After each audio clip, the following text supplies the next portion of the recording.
Assalamualaikum warahmatullahi wabarakatuh.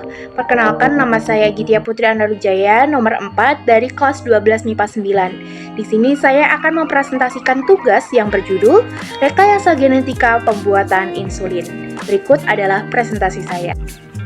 Yang pertama adalah pengertian.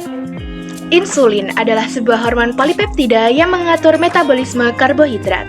Selain merupakan efektor utama dalam homeostasis karbohidrat, hormon ini juga ambil bagian dalam metabolisme lemak dan juga protein. Hormon ini bersifat anabolik yang artinya meningkatkan penggunaan protein. Insulin berperan penting dalam mengatur kadar glukosa darah agar tetap berada dalam rentang kadar yang normal setiap saat. Yang kedua adalah tujuan. Tujuan pembuatan hormon insulin adalah membantu penderita diabetes mellitus untuk mendapatkan hormon insulin dari luar tubuh. Hormon ini sangat diperlukan oleh penderita diabetes mellitus karena kelenjar pankreas penderita tidak mampu menghasilkan hormon tersebut. Bagaimana sih proses pembuatan dari insulin? Pertama, mengidentifikasi dan mengisolasi gen penghasil insulin dari sel pankreas manusia. Mula-mula, mRNA yang telah disalin dari gen penghasil insulin diekstrak dari sel pankreas. Kemudian, enzim transkriptase ditambahkan pada mRNA bersamaan dengan nukleotida penyusun DNA. Enzim ini menggunakan mRNA sebagai cetakan untuk membentuk DNA berantai tunggal. DNA ini kemudian dilepaskan dari mRNA.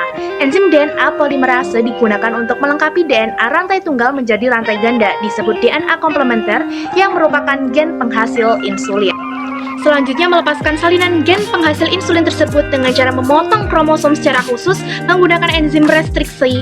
Yang ketiga, mengekstrak plasmid dari sel bakteri, kemudian membuka plasmid dari sel bakteri dengan menggunakan enzim restriksi yang lain.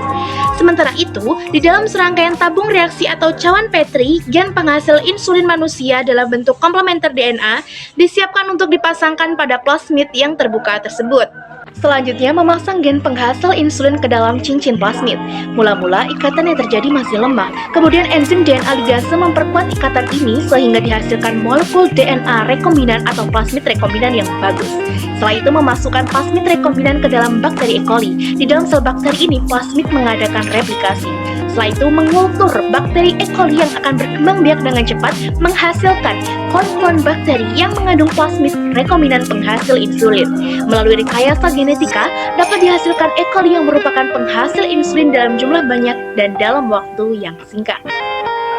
Manfaat insulin yang pertama adalah mengatur gula darah, kemudian sumber energi, serta mencegah ketoasidosis. Demikian presentasi dari saya. Apabila ada kekurangan dan kesalahan kata saya, mohon maaf. Wassalamualaikum warahmatullahi wabarakatuh.